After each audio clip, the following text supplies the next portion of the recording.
औज़ुबिल्लाहि मिनश्शैतानिर्रजीम बिस्मिल्लाहिर्रहमानिर्रहीम। सब नाजरीन को इल्म इस्लाम चैनल में खुशामदीद और खुलूस भरा सलाम।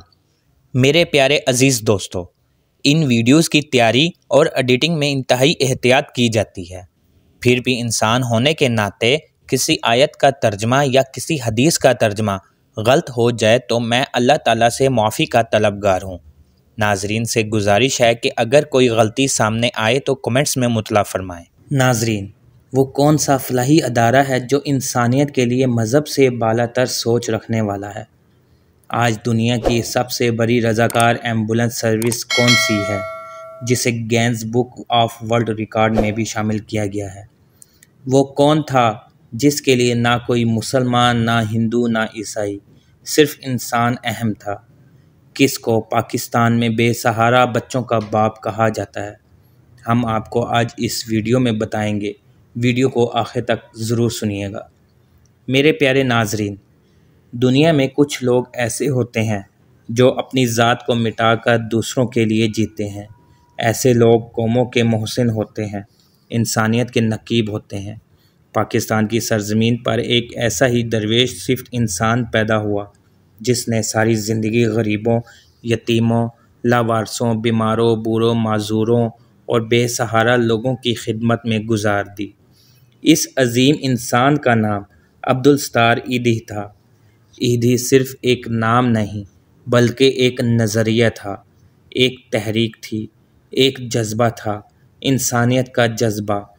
अब्दुल सत्तार ईदी का नाम सुनते ही हमारे जहन में एक ऐसी शख्सियत आती है जिसने अपनी पूरी ज़िंदगी इंसानियत की खिदमत के लिए वक़्फ़ कर दी। वो ना किसी हुकूमत के मोहताज थे, ना किसी सरकारी फ़ंड के। इनके लिए हर इंसान, ख्वाह किसी मज़हब, नस्ल या कौम से हो, बराबर था।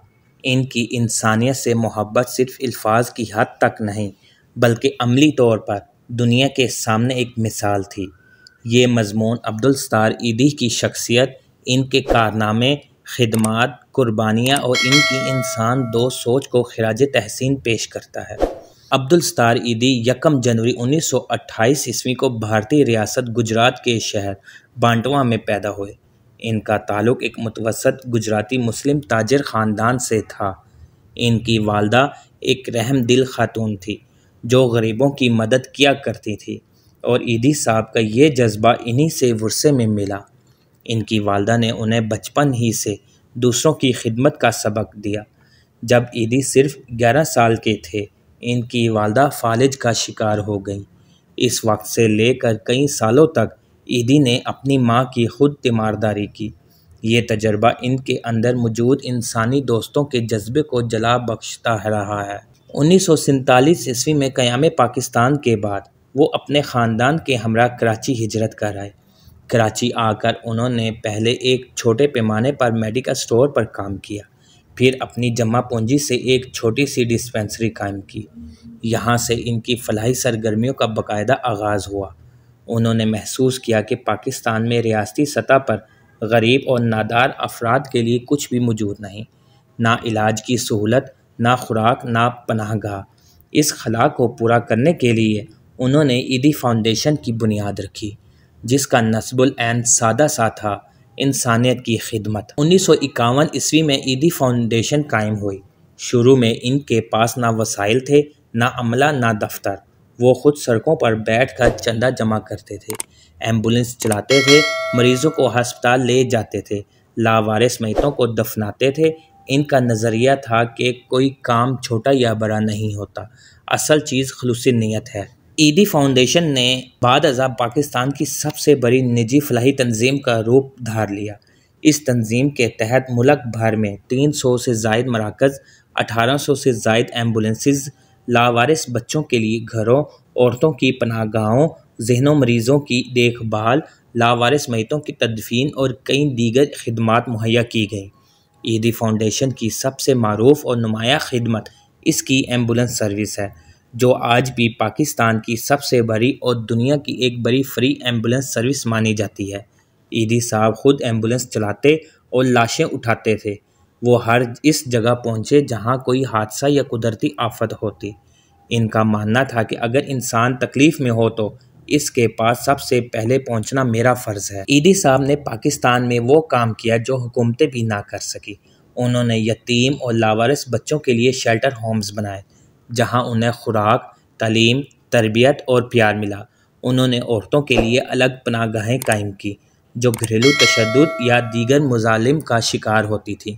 ईदी साहब ने झूले लगवाए ताकि जो वालिदैन किसी मजबूरी के तहत अपने बच्चे को पाल नहीं सकते, वो उन्हें किसी कूड़ेदान में फेंकने के बजाय इन झूलों में रख दें। इन बच्चों को ईदी फाउंडेशन गोद ले लेती और इनकी परवरिश करती। इन झूलों पर लिखा होता, बच्चे को कत्ल ना करें, हमें दे दें। ईदी फाउंडेशन की एक अजीम खिदमत लावारिस मैतों की तदफीन है। ऐसे अफराद जिनका कोई वारिस ना हो, जिन्हें कोई पहचानने वाला ना हो, ईदी साहब इनके जनाजे पढ़ाते, कफन दफन का बंदोबस्त करते और इज़्ज़त के साथ दफनाते। ईदी साहब ने एक बार कहा था, जिसका कोई नहीं इसका ईदी है। ईदी साहब के नज़दीक मज़हब या अकीदा कोई नहीं मायने रखता।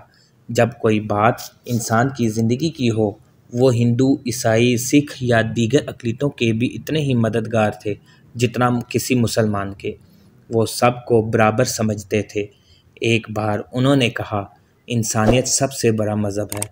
उन्होंने अपने अदारे में हिंदू पुजारियों और ईसाई पादरियों को भी मुलाजमत दी, ताकि अक़लीतों के मर्दों को इनके मज़हब के मुताबिक आखिरी रसूमात दी जा सके। अगरचा ईदी फाउंडेशन अरबों रुपए की फलाही तंजीम थी, लेकिन ईदी साहब खुद इंतहाई सादा ज़िंदगी गुजारते थे। इनका कपड़ा एक ही जोड़ा था, एक पुरानी एम्बुलेंस, और वो खुद चलाते। एक छोटे से कमरे में सोते और दुनिया की किसी आसाइश के कायल ना थे। उन्होंने कभी सरकारी ओहदा कबूल नहीं किया, कभी सियासत में नहीं गए और ना ही किसी मगरूर रवैये का मुजाहरा किया। ईदी साहब को इनकी इंसान दोस्त खिदमात पर आलमी सतह पर भी सराहा गया। उन्हें कई बैनुल-अक़वामी एज़ाज़ात मिले, जिनमें रामन मैगज़े से एवार्ड 1986 ईस्वी में मिला, नेशनल सिटीज़न एवार्ड 1999 ईस्वी में मिला, फ़िलिपाइन हुकूमत का एवार्ड, यूनेस्को मदन जीत सिंह प्राइज़ बराए रवादारी 2009 ईस्वी को मिला और नोबल इनाम के लिए नामज़दगियाँ की गईं। ताहम ईदी साहब ने कभी इन एज़ाज़ात को ज़ाती फ़ख्र का बाइस नहीं बनाया, बल्कि उन्हें सिर्फ इंसानियत की खिदमत के लिए एक वसीला समझा। 8 जुलाई 2016 को अब्दुल सत्तार ईदी तवील अलालत के बाद इंतकाल कर गए। इनकी वफ़ात पर पूरे मुल्क में कौमी सोग मनाया गया। उन्हें मुकम्मल सरकारी एज़ाज़ के साथ सुपुर्द खाक किया गया। इनकी नमाज जनाजा में हज़ारों अफराद शरीक हुए। ईदी साहब का जस्ते खाकी ईदी फाउंडेशन के हेड क्वार्टर के करीब वाक़े कब्रिस्तान में दफन किया गया, जहाँ वो आज भी इंसानियत के अजीम अलमबरदार के तौर पर याद किए जाते हैं। ईदी साहब के नज़रियात किसी मज़हब, कौम या फ़िरके तक महदूद ना थे। इनकी ज़िंदगी का पैगाम वाज़ेह था, खिदमत करो, चाहे किसी भी मज़हब, ज़ात या नस्ल से हो। उन्होंने अमली तौर पर यह दिखाया कि अगर खुलूस नियत हो तो एक फ़र्द भी दुनिया बदल सकता है। ईदी साहब की ज़िंदगी हमें यह सिखाती है कि किसी काम के लिए बड़ी दौलत या ताकत की नहीं, नीयत और जज्बे की ज़रूरत होती है। इंसानियत सबसे बड़ा मज़हब है।